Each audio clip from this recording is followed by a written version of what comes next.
Welcome to Ask GC Anything, this week coming to you from the Nature Hotel Miraval in Alpe in the Dolomites.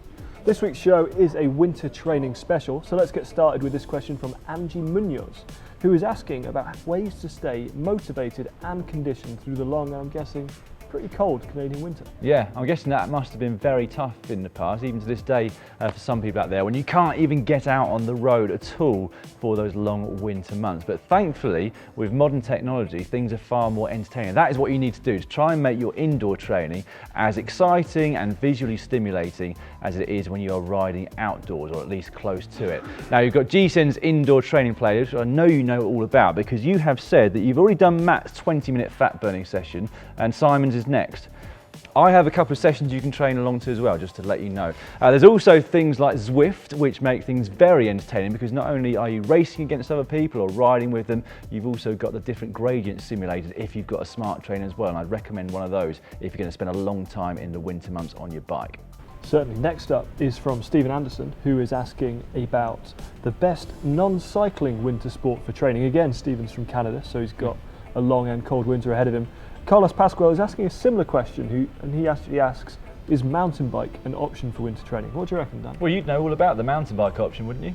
Off-road specialist. I guess so, yeah. Well, true, maybe I should have answered my own question. It's really, really fun to train on a mountain bike because it's often warmer in the woods. It's not just your legs that are getting the workout, it's your arms and the rest of your body as well. I think you're right, mountain biking is fantastic for a whole host of different points of view, isn't it, in terms of technique, etc. as well. In terms of other sports, you've mentioned cross-country skiing, Steve, and weightlifting and hockey. I think cross-country skiing is probably the closest thing that you can get to stimulating the same kind of cardiovascular things and muscles that you would do when you're on the bike as well. So that is a fantastic option if that is something that you can do close to your home. Similarly, with inline skating as well, there's been quite a few that have gone over from a very high level in that to being top track sprinters as well. So there's obviously a crossover in that. But if you want to see what pro riders do in the off season, we actually did a questionnaire at the Tour of Britain a couple of years ago, and their answers were quite interesting. I've been known to do some dancing, but that's more of a late night activity. Yeah, I do some training in the gym, 2-3 times a week. No, I don't do a lot in the off season.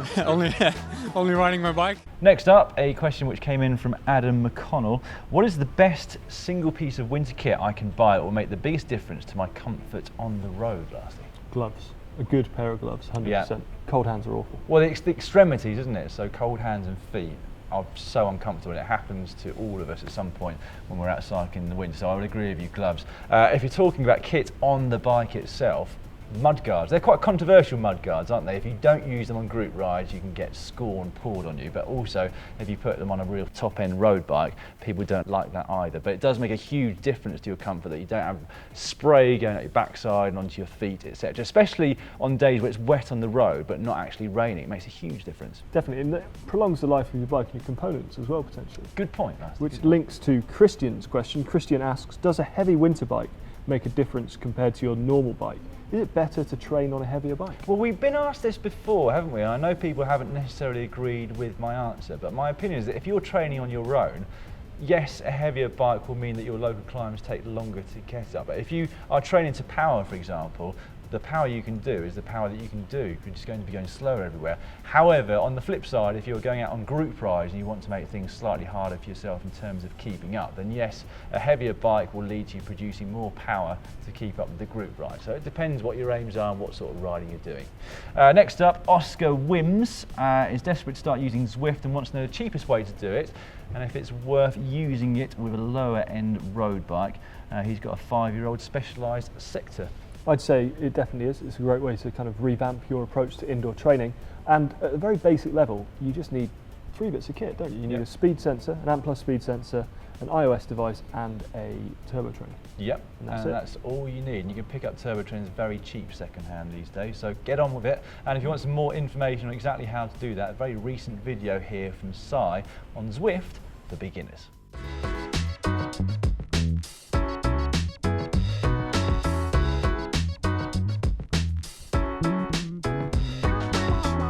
There are 3 different worlds that you can ride in on Zwift, all containing a variation of different routes. I'm in, first time.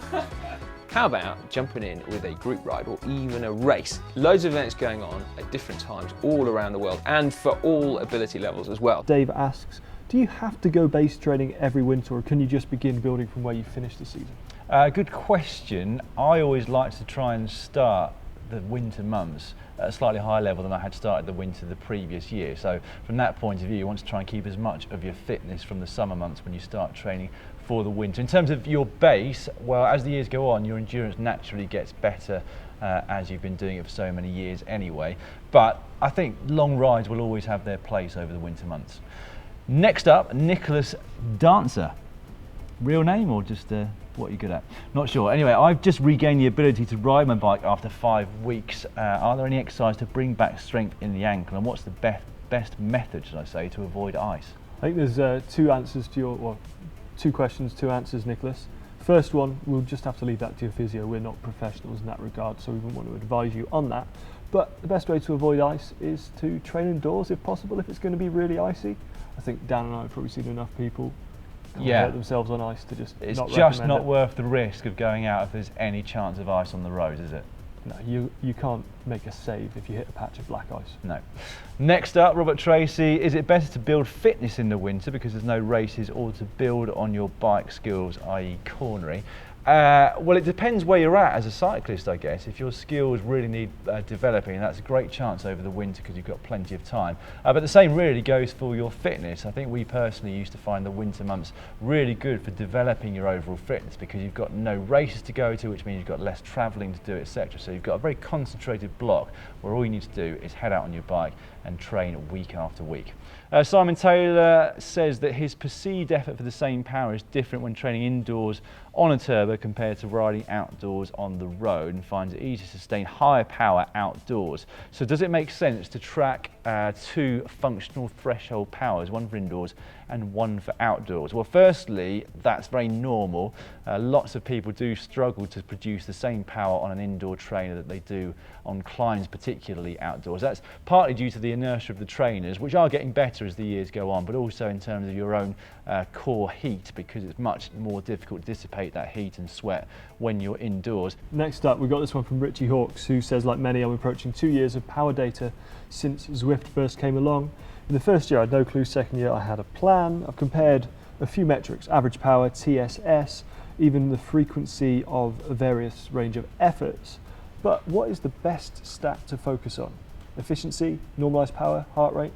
Well, you want to have a varied training program, just as you would do with any outdoor riding. But if you've watched Si doing any racing on Zwift, you will realise that he has to produce an enormous amount of power to be up there at some of those Zwift races. I mean, the standard is quite incredible on some of them. So from that point of view, you really do need to raise your functional threshold power, because without a decent level from that point of view, you're just not going to be able to keep up. So variation is the key when you're riding on Zwift, just as it is outdoors as well, really. And actually, if this is all gobbledygook to you, or the TSS and CTL and ATL and overall chronic training load, etc., the next video might help you, because it's 5 key metrics when analysing your power data. So let's go through a few of those key metrics now, the ones that we look at after each of our rides.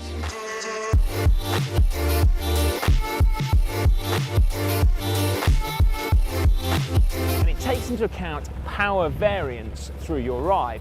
So the difference between a hill interval session and a longer, steadier ride. Now, what it does is it gives you the most accurate indication of the true physiological cost of your workout. Yeah, it's much more representative of the real effort that you've put into a ride versus average power, which is simply a numerical average. Next one is from Victor Wheeler. Good name for a cyclist. It's very good, yeah. What tips do you have for keeping your lenses clear in the winter, either from misting up or covered by rainwater?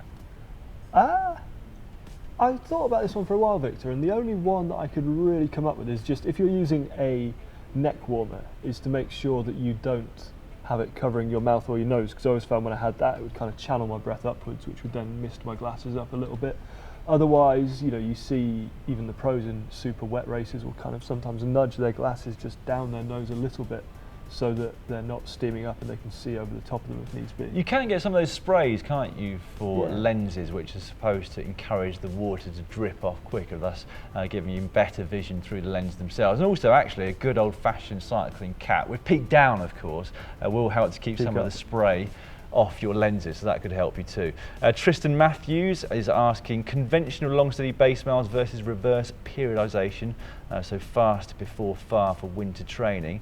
What's your opinion on this? Going to get some dialogue in the comments box, he is expecting. I've never done completely fast before far. I've always sort of mixed the two, and when I did do some intensity over the winter, it did work for me, you know, quite incredibly actually in terms of the gains that I made. Probably one for us to try at some point, I guess. Yeah, I guess I kind of did it because I used to have a couple of weeks off after the road season in September, race cyclocross up until the end of January, and then switch towards road training. So I didn't have too many issues with it really. I found that, you know, if you're training kind of short, fast training sessions on the turbo trainer or out on the road through November, December, January, it doesn't really feel like you lose much because you're not riding for 5 or 6 hours in freezing weather. No, and I think if you look at some of the most successful stage race riders over the last few years, you will see that they've been winning races right from the very start of the season. So let's say we're Froome this year, but last year he won the Herald Sun Tour in late January, early February. Richie Porte this year won the Tour Down Under in January and kept that form going all the way through to the Tour de France, where unfortunately he crashed out. But there's so many examples of that. Certainly does you no harm to do some intense riding over the winter months. Finally for this week's Ask GCN, and don't forget you can leave your questions below or using the hashtag TalkBack across social media. The last question comes in from Mike McCartan. Will you be doing some more cyclocross content this year? We certainly will, Mike. Can't wait. Watch this space. And while you wait and watch this space, don't forget to hit the GCN logo to subscribe. On screen right now is a masterclass in cycling skills from Sven Nys, which is right there. Yep, or if you would like to see Matt's first effort at a cyclocross race, you can find that just down here. Make sure you subscribe to the channel by clicking on the globe.